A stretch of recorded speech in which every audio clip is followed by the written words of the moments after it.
Kite Man, I just felt like it was like a little weird. So I'm wondering what made them want to do like all these steps of just like let's like almost feels like they were trying to do the typical hero route of like let's strip him of his powers and show the man behind the kite, but it doesn't really work in the same way. Strip him of his non-powers. Right. Hi, I'm Chamar Griffith. And I'm Andrew Tejada. We're going through superhero productions to let you know if they're still fun or the hype around it was dumb on Cape or Cap, a Black Nerd superhero podcast.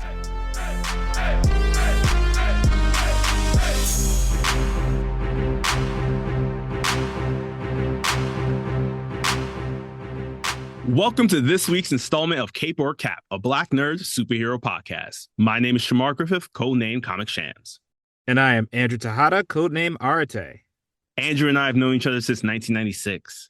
That was the year that the Los Alamos Kite Festival started in New Mexico. The largest of its kind in northern New Mexico. There's kite building workshops, food, and for kids, for children, injured kites. Kites is all I'm reading in this description. Hell yeah. That's what I'm talking about. I'm glad that kites do get their recognition because I remember, I'm going to say growing up in Barbados, I was born. My family is from Barbados, but my mom has always shared fond memories of growing up, and she used to talk about like they used to fly kites and whatnot.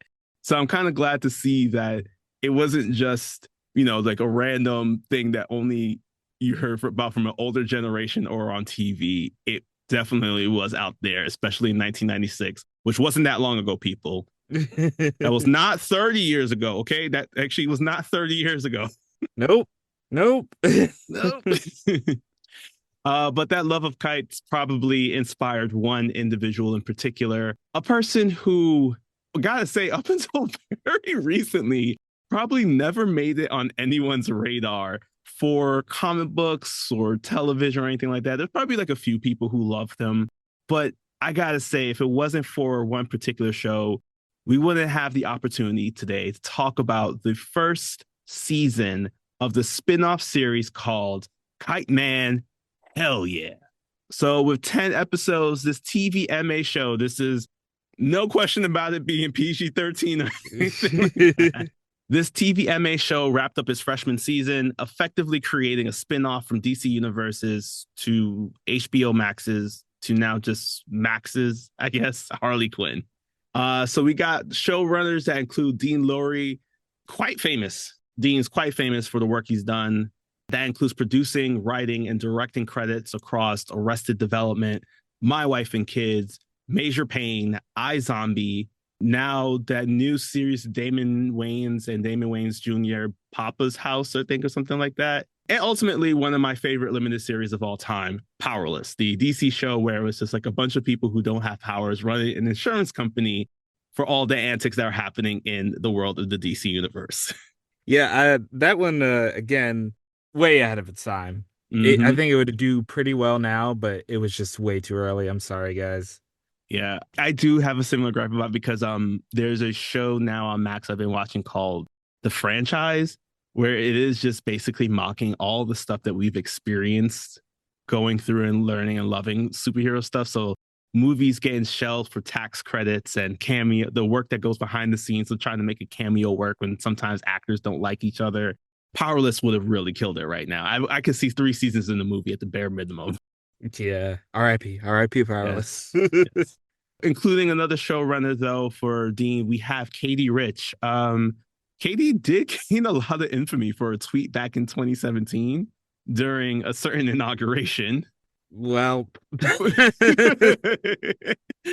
that somehow, though, was one of the many things that would skyrocket her to. Prior to that moment, she was already an SNL writer.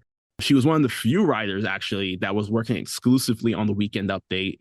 And she would then spend 6 years of SNL before hopping on over to Harley Quinn to now eventually becoming its executive producer for season 5. oh, well, that's good.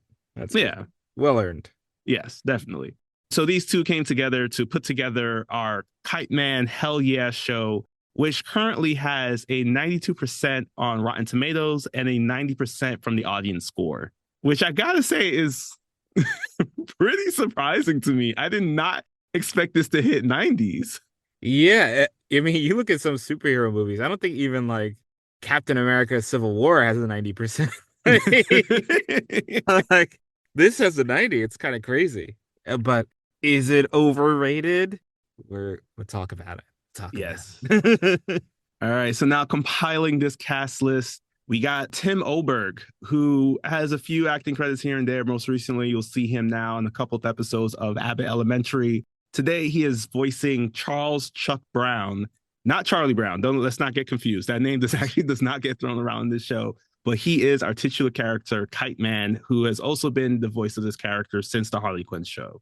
Next up, his counterpart here, we got Stephanie Hsu as Lisa Snart, aka Golden Glider, who is coming off of like a crazy run in life, as you know, she was already killing it after everything everywhere all at once, and a bunch of other shows effectively and movies just effectively rising her to stardom. So it is quite interesting to see this particular actress to just catapult this character and take a character who you don't really get too much shine of into this show here. James Adomian returns as Bane from his first episode in the Harley Quinn series. So I'm very glad to see that this particular Bane gets a lot more credit here and there. Next up, Jonathan Banks. This guy, the list is just too long, but if you ever need a villain in your movie, this is him. He's him. Yeah, he is him. He voices the character Noonan, who owns the bar up until the beginning of our series here, but he does hang around. So it's very nice to see that we have the voice of Jonathan Banks here to contribute, along with Natasha Demetrio, who is voicing Malice. This is a character who serves as a bartender and the goddaughter of Darkseid. Gotta love it. Gotta love it. Mm-hmm. Next up, we got from The Sopranos, Michael Imperioli as Joe and Mo Doubles. I forget which one he's supposed to be because this show is something else. Next up, speaking of Abbott Elementary from earlier today, like we just didn't say this like 5 seconds ago for y'all.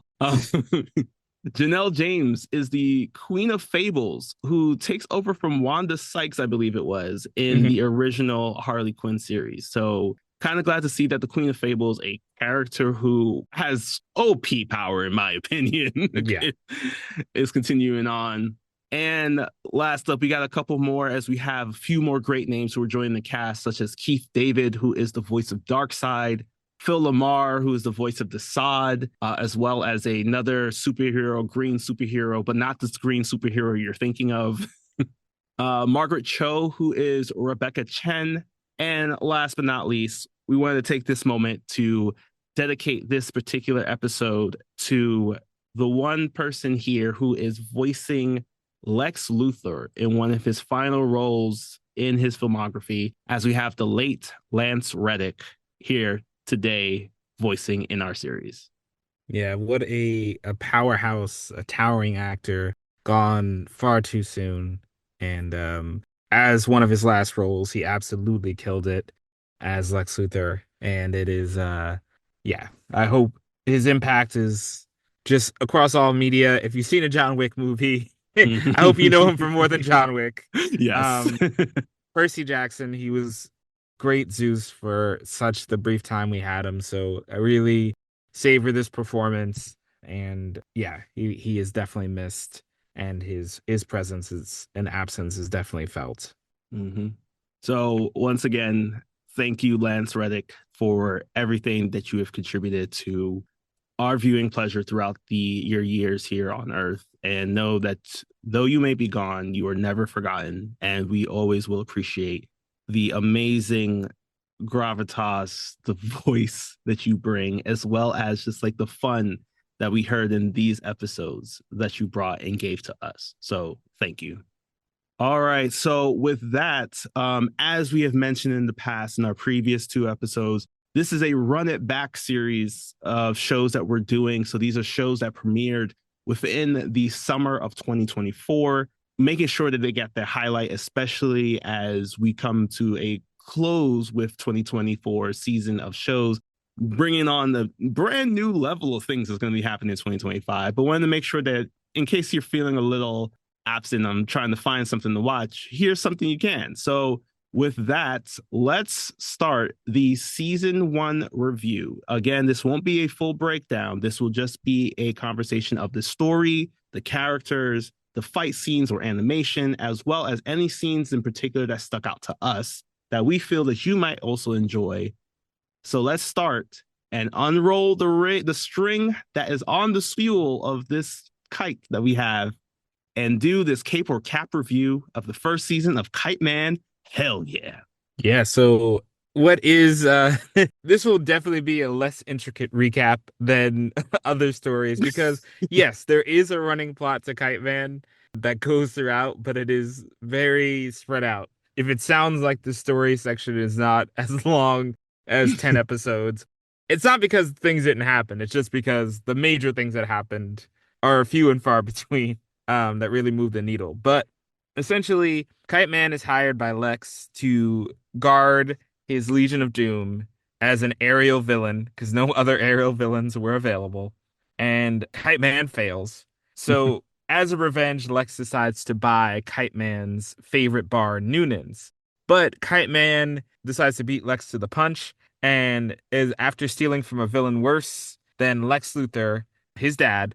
Kite Man is able to buy the bar Noonan's with his girlfriend Golden Glider, and now the shenanigans can really begin. Yes, we got a bunch of things that happen, such as finding out that the place is just a rundown piece of work. And also because it is a bar, we get those typical scenarios of like you're trying to find people to add into the bar, you're trying to find people to work at the bar. So we get the introduction to Malice, new character here. So I gotta say, I do appreciate and do love the character Malice in this particular setting, just because it does add like that particular very cool for this place kind of vibe for an individual, for especially for a bar that's supposed to be like kind of a dive bar. It also gives Bane some more work because after being, well, I guess shot out of a chair from the Legion of Doom and especially and just essentially fired from the position, he now works there. So it gives Bane, this particular Bane that we personally love, based after since like all of Harley Quinn and our previously covered holiday special. I'm glad to see that this particular Bane gets more screen time and presence. So it does, like you said, it does jump the needle a few times. Like we start with this typical setting of like, here's the bar, here's trying to learn how to run a business, here are the bar patrons, here's fighting against another establishment that is very similar to our own opening across the street. And then it immediately jumps into like, there's an apartment above the bar. In the apartment, there's a time traveling toilet. Yes, you heard that right. If you take a dump on the toilet, you are immediately teleported to the 1980s, where at the same time it is the day that Golden Glider reveals is the day that she killed her parents after discovering this new ability of hers that is basically like, I'm calling it the equivalent of Superman's solar flare, where it's just like there's nothing safe after this thing. Yeah, so in going back to the day, they try to stick to time travel rules, but ultimately, Golden Glider, Kite Man, and Bane, their combined efforts accidentally lead to Golden Glider's mom surviving the explosion. But Lisa Snart decides she doesn't want to be a mom and abandons her children. So the timeline is mostly intact. And we find out that in the next episode that her mom got into some wild scenarios and ended up in the pit, Bane's home, where he was raised. And by the time they get to the pit, they discover it's essentially an Amazon workhouse. Yeah. Run by Miss Villigan, the sinister Miss Villigan. And she eventually, their combined efforts are barely able to escape the pit of capitalism and get her mom out of the pit. But her mom again abandons Golden Glider because she just isn't up for being a parent. So put that in your back pocket for a second because after this mother side quest, we get to the real meat of the season, which it's revealed way back in episode 1. Lex Luthor hid a suitcase at Noonan's for a purpose we don't really know what it was for. But now it's revealed that the suitcase just happens to house the anti-life equation. And the anti-life equation is what the final portion of the season becomes about. And it is a wild setup even to get to here. Because again, this is only 10 episodes. So they do spend the first three kind of setting up the buying of the bar and then the introduction of Golden Glider and Kite Man's relationship. And now this connection to finding out that Golden Glider had basically been responsible for the death of her parents. So now that they find out about the anti-life equation, the next step is to navigate how to tackle the bar that's opening on the other side, the Villigan's bar that's there, because Helen Villigan wants to use the anti-life equation, but also wants to steal it from Lex Luthor. And we also get introduced to the fact that Darkseid is in this show.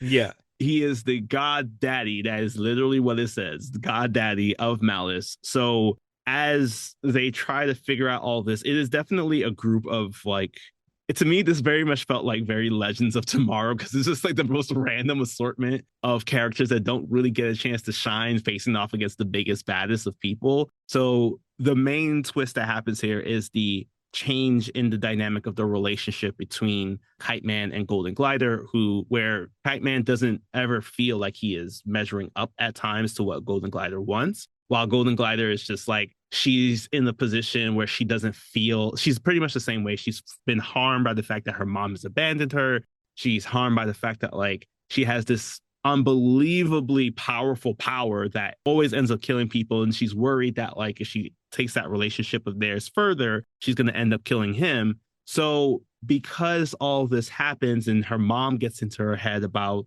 you should leave Kite Man because it's not really that big of a deal. I don't want to hang out with you. And Kite Man wants to feel like he's a better, cooler person. He goes to Helen Villigan to get a power. And instead of it being he already technically has the ability to fly because of the kite. But it's not he gets super strength or super speed or telekinesis or anything like that. He gets the power of a super douche. Yeah. With the flick of a middle finger, he can make you spill your drink, get your shoes tied and trip over. And he is such an asshole that his dad now loves him.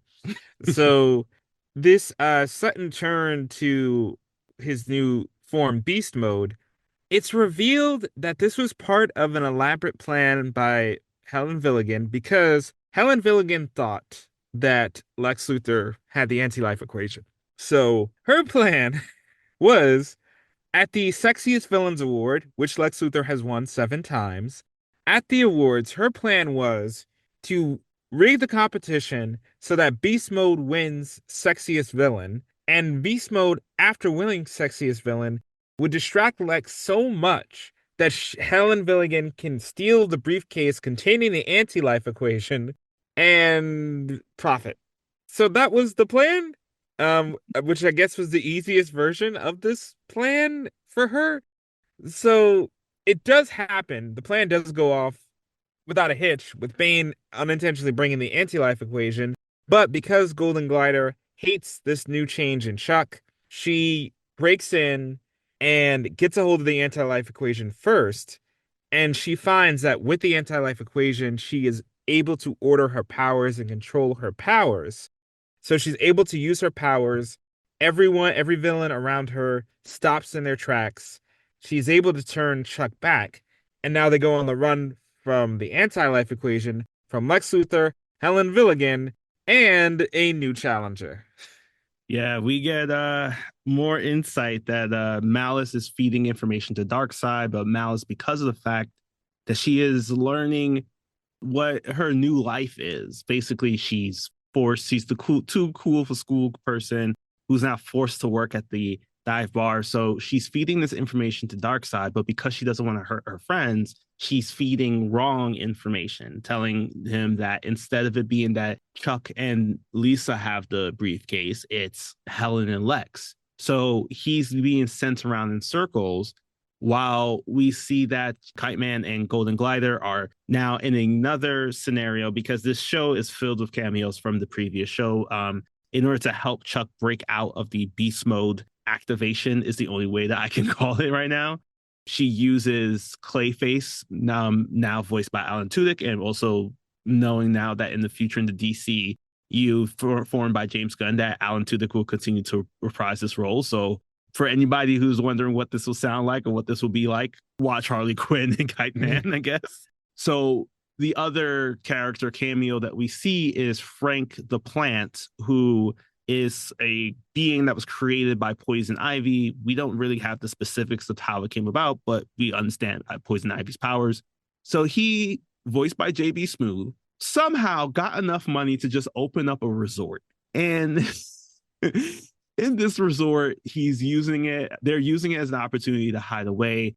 It gives them some moments to have these like one-on-one conversations where Kite Man is very worried about how Golden Glider has been acting since she's been holding on to the briefcase. She's been, to be put it frank, very more murderous. Like she attacks people and kills people that even like hit on Kite Man.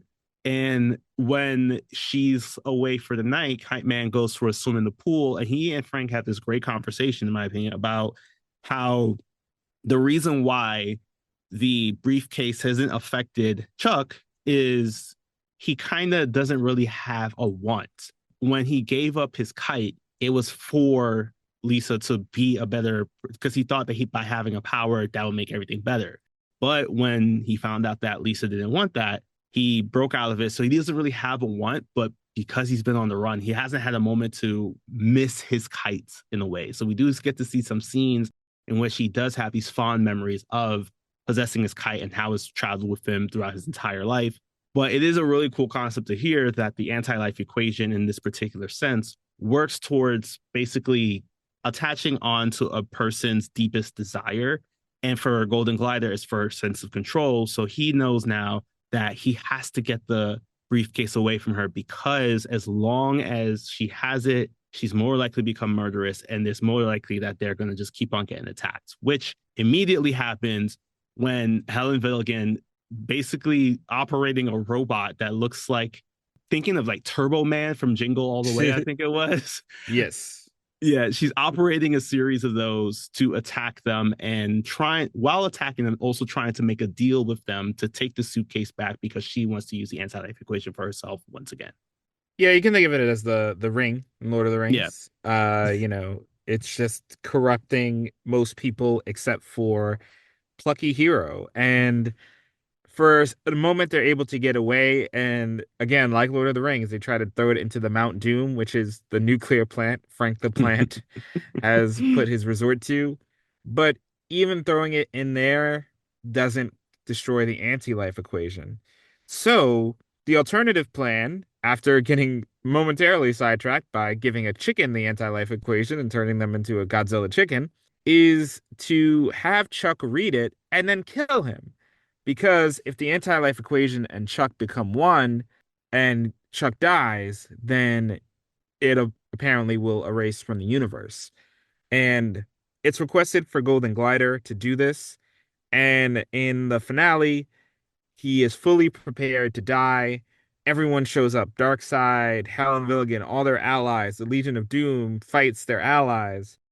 But as a really left turn, Lisa Snart's mom returns and decides to take the anti-life equation into the Queen of Fables fairy tale book, thus keeping it away from Darkseid. Also, it helps that Martian Manhunter was there for a bit, and Martian Manhunter just takes the book and goes to hide it away somewhere.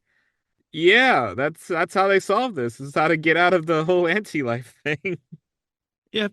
And we end our season with a Uh, a nice flying send off because at one point Chuck does get his kite back. So he and Golden Glider are flowing through the sky, flying through the skies, relishing in the fact that they saved the day, that they made their relationship stronger, that Golden Glider's mom isn't really a part of their lives anymore, and they can just continue on with running Noonan's, a bar that they love because it's where all their friends are. So with that, that wraps up our story. Let's hop into the characters. We had a lot here because again, this is just basically the catch-all presence for a lot of the characters that probably don't get as much speaking time in the Harley Quinn show. What did you think? Did you particularly love a particular character? Did you think that one character was just overhyped and they deserved that cape, that cap that they should have been wearing? Or Yeah, I mean, it's the obvious out of the way. Bane is a show stealer. Absolutely a yes. show stealer. Bane, my favorite episode of this show is highly based on Bane and his misadventures. And I just think Bane in this weird place where in any other medium you would be terrified of Bane, but they do such a great job at making he's so full of doubt and he's so insecure that you forget that he could kill anyone in the cast with bare minimum effort. Like he is the most dangerous person in the room most of the time, just physically, but the series does a great job at making you forget that. I think he does get a nice arc this season of regaining that self-worth Mm, and not letting himself be bounced around by all the characters around him. So I think it's a really great evolution for Bane. In terms of my favorite small character, Jeremy Karn, who yeah. Valis's on and off again boyfriend Yeah. who died, went to hell, but they kicked him out because he was too He's too evil. evil. I loved he's on screen for such a brief time, but you don't need him for longer than that. Dark Side with Keith David and his choir, this just they hit all the right notes for me. And to close up we could definitely talk more about characters, but I do want to say that I love Kite Man. I think he is a fantastic character.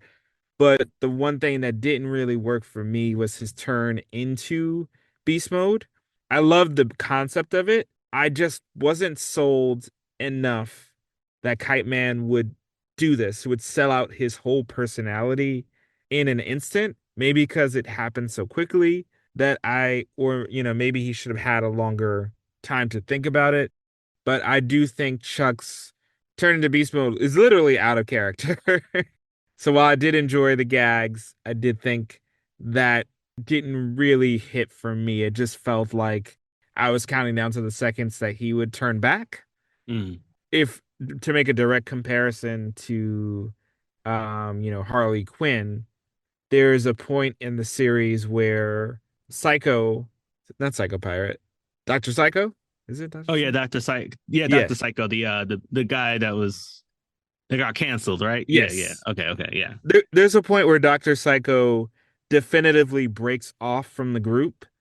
Mm. And at first I was like, is this real? And no, it is definite. And he continues that energy for the rest of the show. And I believed it. It was a natural progression to it. So here it was kind of like there were pieces of it, but Kite Man's fully embrace of throwing away his kite, setting it on fire, was a little extreme for me in such a short time. So I do think that's something that could have been done another way. I think him making that choice was a little too rapid for me. But how are you feeling about this cast of characters, Kite Man and his menagerie of his spool of friends? No, I agree about the Kite Man shift. I think I definitely agree. I think the throwing the kite into the fire was way too drastic of a move. Especially, and it's like again, like you said, it was really out of character for him because it was like he always seemed to be a very positive force when it came to the Harley Quinn show. And even after the fact that once he met Lisa, when they showed that in, I think it was like season 3 of the show, it seemed like he was already going to be a pretty sure of himself character. So it was kind of shocking to see that like he still had these like doubts that never really played a part in the rest of his characterization, especially when it was like he failed that move in the very first like 5 minutes of the show to help solidify a win for the Legion of Doom, even when he's fighting against Spoiler and gets like brutally beaten up, Mm, and loses the day. But he still had a strong level of optimism that I felt was really out of character for him to then just be like, I need to be something cooler and better after he had already kind of like accepted himself in some ways. So yeah. Kite Man, I just felt like it was like a little weird. So I'm wondering what made them want to do like all these steps of just like let's like almost feels like they were trying to do the typical hero route of like let's strip him of his powers and show the man behind the kite, but it doesn't really work in the same way. Strip him of his non-powers. Right. But I also agree that Bane was a great. Oh, actually, I did have one. I also did not like Rebecca Chen. Like, Yes. Sorry, oh my god. I have called her the wrong name. That is my bad. Oh, Uh okay. we're not gonna edit it and correct it or at all. I'm just I'm that would take a lot of work. Yes, Rebecca Chen is Lisa Snart's mom. That's what I Yeah, meant to say this whole time. Yes, please go for yeah. it. Yeah. I I did not like all like I think it's I think also it's just like she just plays such a good villain, the person that you love to hate, that ultimately I left the show hating her a lot. So kudos to just like I guess writing her well enough that I hated her. But oh my gosh, Rebecca Chen was so annoying at times. Mm. I was just like, I feel like she's the real villain of this show because just hearing every step that she did that harmed Golden Glider, that harmed Bane, that even setting her up to be what feels like the villain, I guess, now for season two, maybe, I don't know. But it just got to the point where it's just like, I hate you.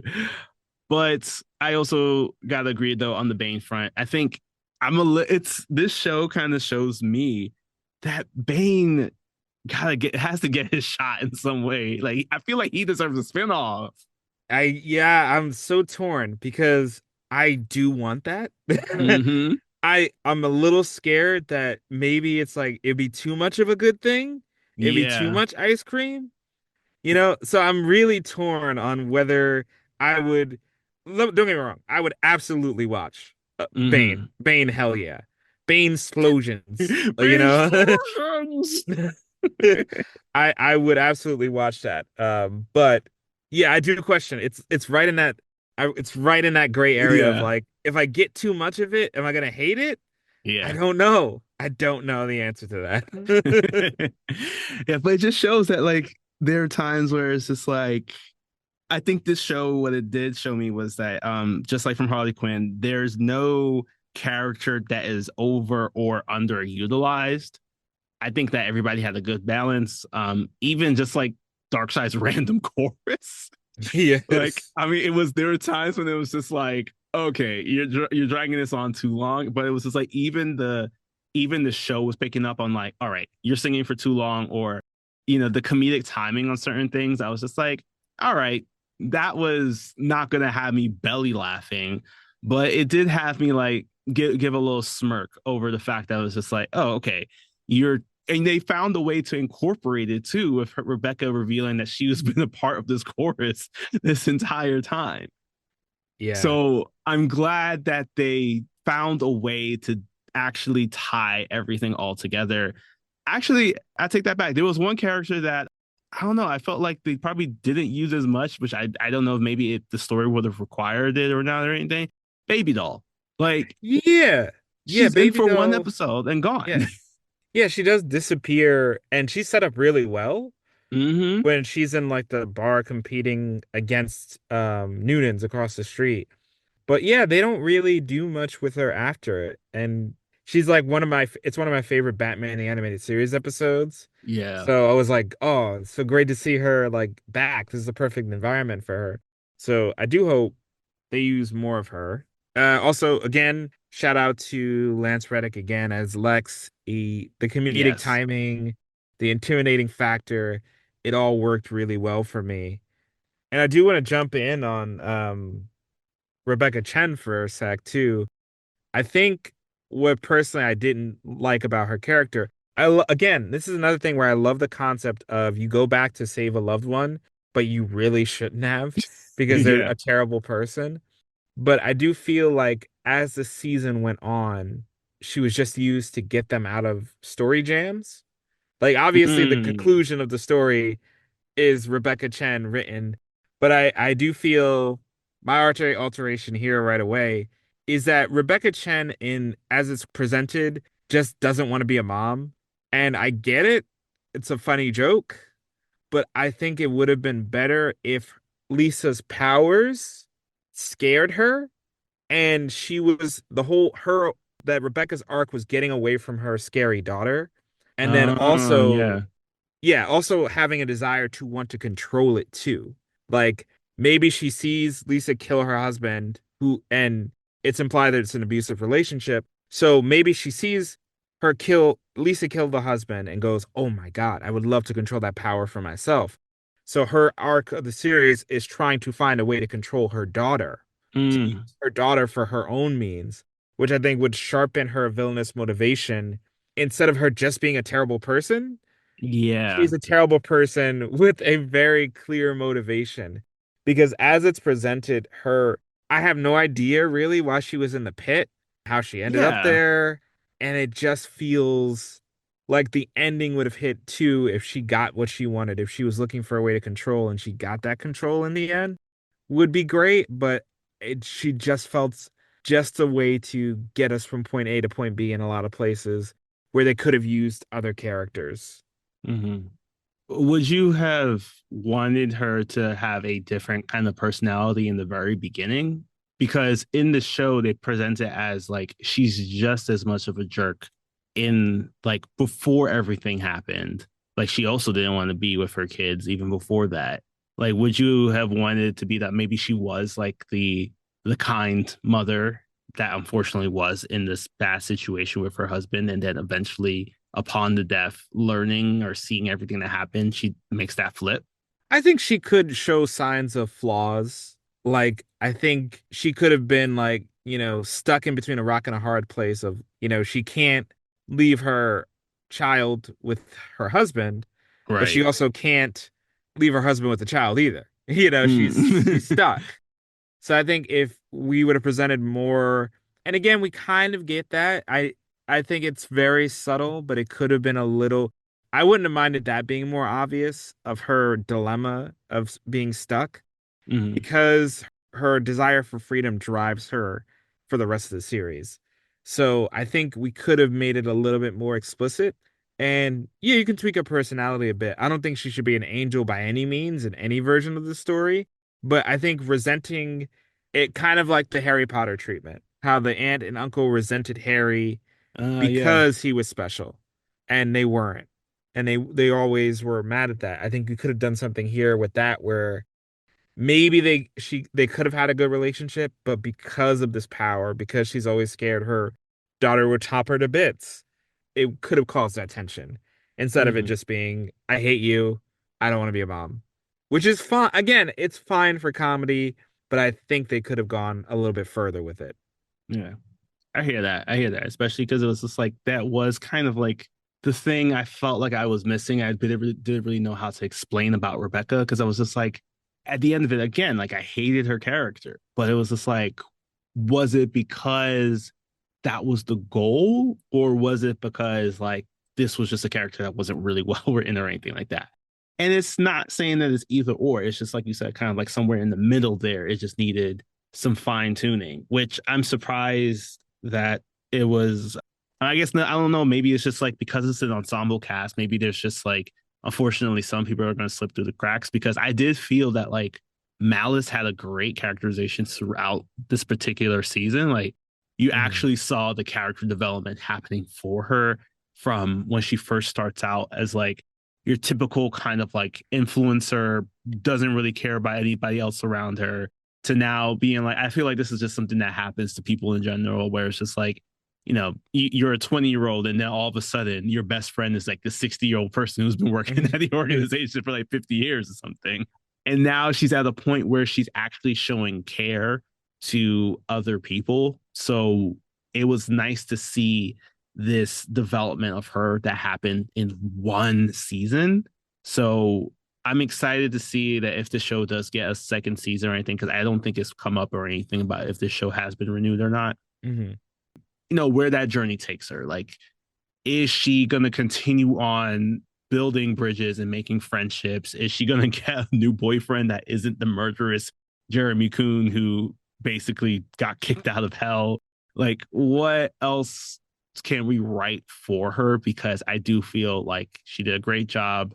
Definitely want to see more of her and this version of Lex as well. I guess that what really connects me to this Lex is because it's especially what I've always grown up seeing about Lex, where it's just like the racially ambiguous Lex. Yes. But you gotta love the racially ambiguous Lex because I feel like that's the Lex that pushes the boundaries of what is comedic as well as what is a straight up supervillain plan. Like Clancy Brown did a great job as Lex in Superman the animated series in that Justice League era. Now we have it again, this time voiced by Lance Reddick for the first more than half of the season here. And it was just as great. Same vibes as like, this is a person who will call out anybody for interrupting him, I think one of my favorite things that I saw about this particular Lex, kind of jumping in a little bit to scenes that stuck out to me, was that Lex never actually was at Noonan's. He's never stepped foot in Noonan's. Every single time he was in that bar, it was a TV screen, even when he had the gun pointed at Noonan. And it was just like, how is that going to be effective? But in the end, it was. Yeah. It was this Lex was just picture perfect. They've always gotten Lex right on Harley Mm-hmm. Quinn. And yeah, this is another great step forward for his character. Like, including immediately folding when Darkseid got involved. He's like, yeah, I folded because I didn't want to die, like instantly. I also, yeah, really quickly want to say, Golden Glider. Don't want to glance over her, the other star of the show. I think Golden Glider gets really interesting when the mother stuff comes in. I know all the stuff I just said about some gripes I have with her, but Golden Glider reads very similar to Harley Quinn at the beginning of this, where she's this kind of like slightly off-kilter person who does have genuine love in her heart and genuine care for the people she loves, but is also a ticking time bomb that can go off at any second. She's just a lot more dangerous than Harley Quinn in that department.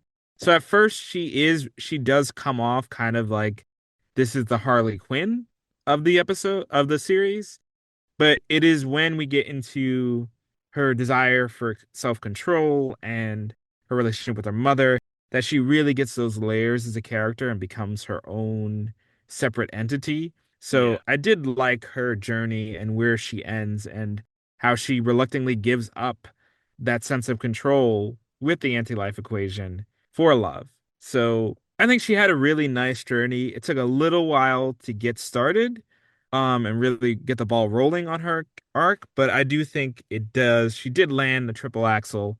She did skate her way into my heart. Since we did go in on character, because there are a lot of them, we didn't get into Yeah. Queen of Fables. We didn't get into She was great. Didn't get into We even Newman get into himself. doubles. Yeah, doubles.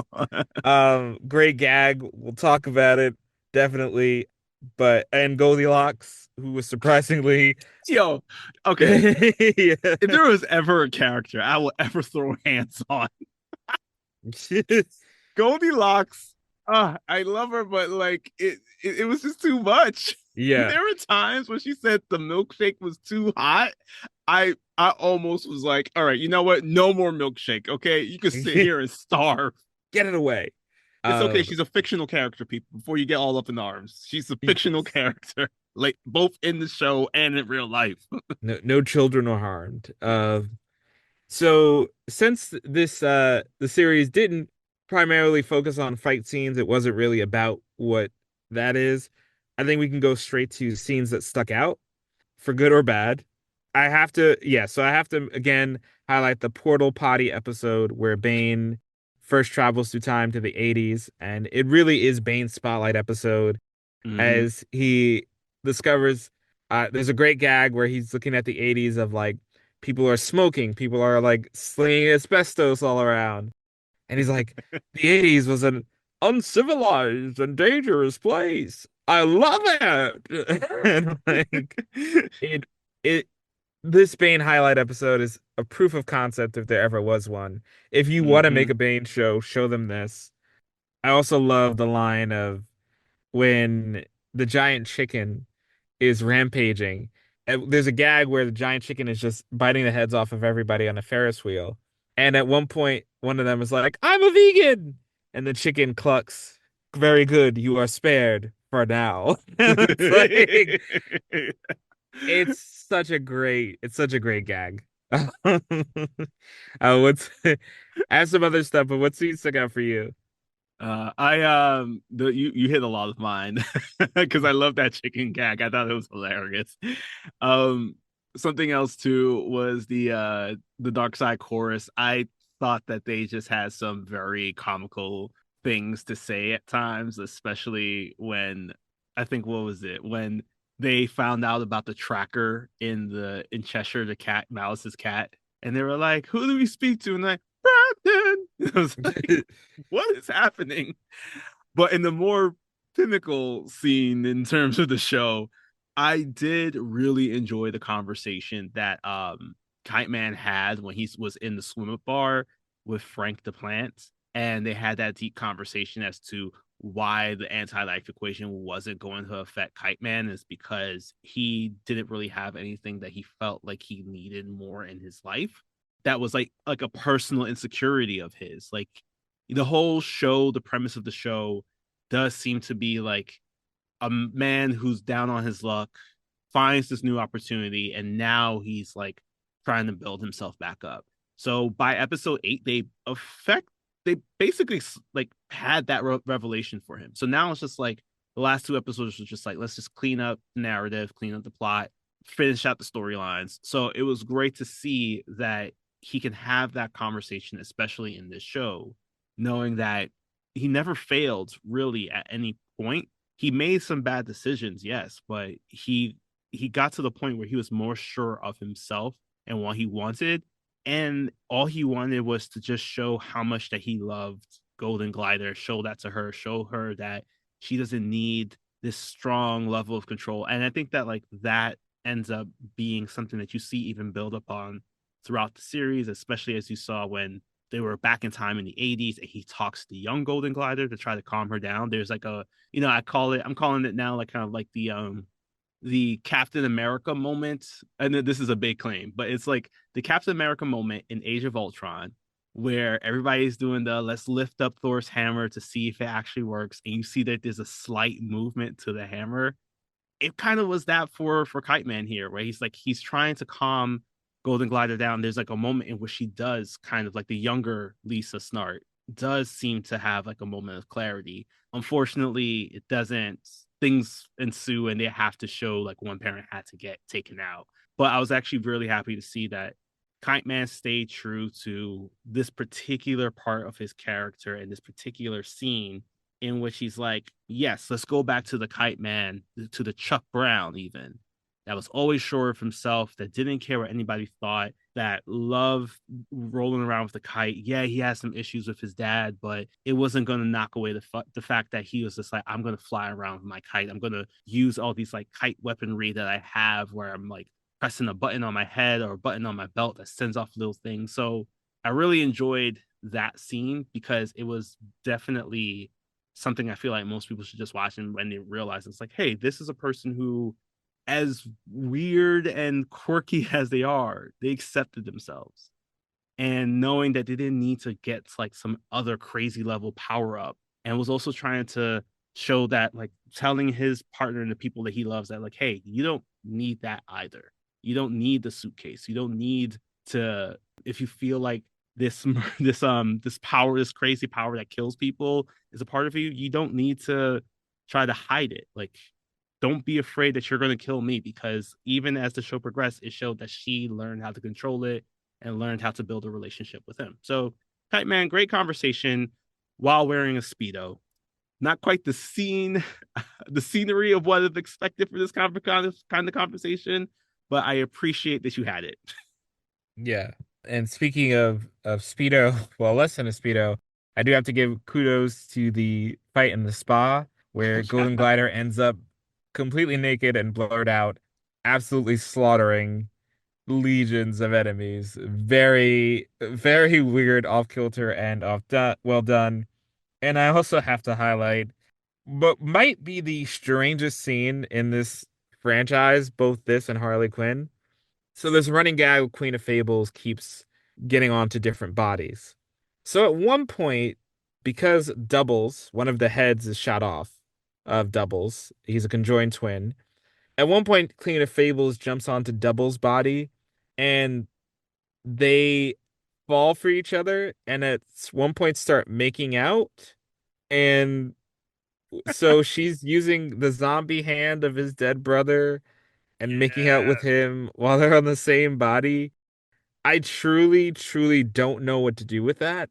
I cannot objectively say whether that is bad or good, but I do have to point out that it happened and someone thought of this. And Mm-hmm. I don't know.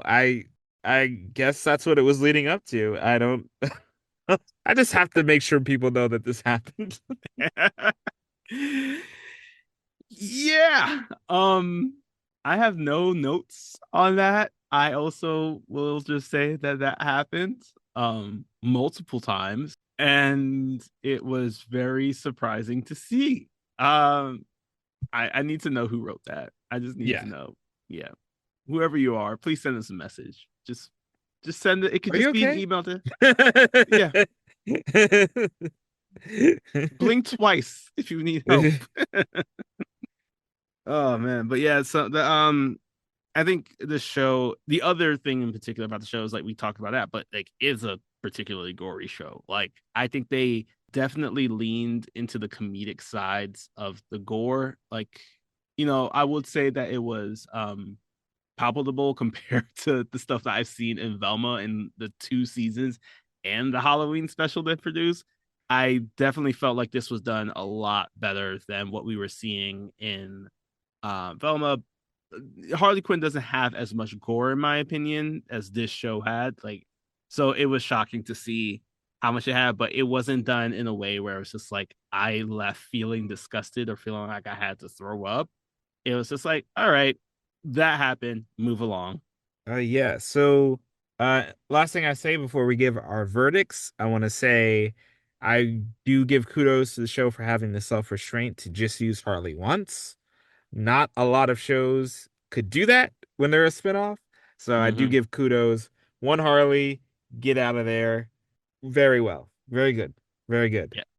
So yeah, so now we've gone through the characters, the weird, good, bad moments the story. So where are you, Kite Man? Hell yeah. Is it a hell yeah cape or is a cap for you? This was the hardest decision for me. I want to I really want to give this a cape. Um I think what pulls it ahead for me is just Bane. Like it's funny that it's not even the titular characters. It is Bane. Like I think his journey through the commentary through everything that's happening was enough that like really got me to like stick through and be involved in the show. Like I remember when I first watched it through, I felt like it because especially because the show released weekly, it felt like very long storytelling. And we've highlighted that like the show does jump around to like it starts off with just them opening up a bar. I kind of wish we saw more of that before we jumped into like now we're just talking about like dark side anti-life equation stuff. So I think the reason why I'm giving it a cape is because of the fact that it's just like the stuff that's happening behind the scenes is enough that will keep a person interested as it did for me. I do think though that the story could have been a little tighter. The other issue that does come up here is that unfortunately you do need to watch like up to Harley Quinn season 3 and the Valentine's Day holiday special to truly understand this show. I think that like it will cause confusion while watching it, but it won't mean that you can't completely like watch through the entire thing. But just the fact that it's just like the humor of it, it's a fun show to have in the background. It's a low cape. It's not anything. It's flying real low, like a kite on a very unwindy day. I just wish that it probably tied together that main story a bit more. Either it be like, let's just jump all in on the anti-life equation stuff, or let's just jump all in on like, let's open up the bar because there's a tonal shift in the show. So, but I think the conversations and the fun moments that are happening in the background, those are the things that keep you entertained, which is why I'm giving it a cape because I'm hoping that maybe by season 2, they take that approach of just like, let's just focus on one particular story throughout. If they do get a season 2, let's take one particular story, let's run that through. We only got 10 episodes. You don't need to like create something brand new every episode. Like, this is not network television where you have to stretch out one particular plot point across 20,000 episodes like we did in the past. Like, it's easy to do this now. You can even cut the shows down a little bit.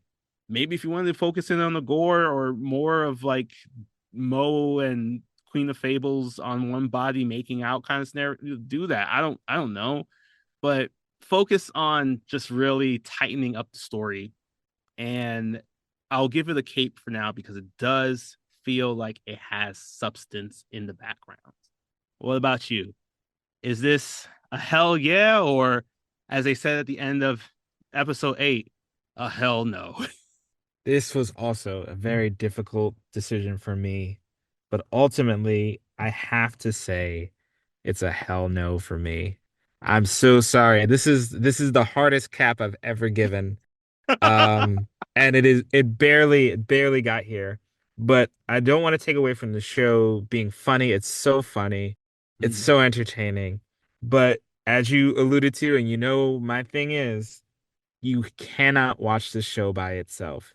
You have to have absolutely watched 3 seasons plus the special of Harley Quinn to really care about this character. I cannot imagine anyone coming to this series just as their entry point into this Harley Quinn world. I mm, don't think it's possible. I think if Bane was the lead character, you could have, yeah. because Bane has the name recognition for it. And again, this is something, this show has so many great concepts, but conceptually, I get why you want Kite Man because he's the nobody to lead this, but he needs to constantly be surrounded by somebody for this to work. The show really, really works when Lex, when Bane, when Darkseid are in the room. Without them, the show doesn't work as much. So I think overall, too, I think the show has a confidence issue in what it wants to believe in. Because when it got into Kite Man's insecurities, as you mentioned in the well-written scenes, when it got into to Lisa Snart's insecurities, when it really dived into Bane, the show really shined. And not Mm, saying the show had to always be that, but I think there's an opportunity for this show to have been brought in more villains going through crises and coming to the bar and like yeah. really exploring their insecurities and stuff. I think there was potential there. And I think the confidence issue would have also helped weave the plot together more. I did not like Martian Manhunter coming out of nowhere. I think that was way, way too left. Martian Manhunter was just here.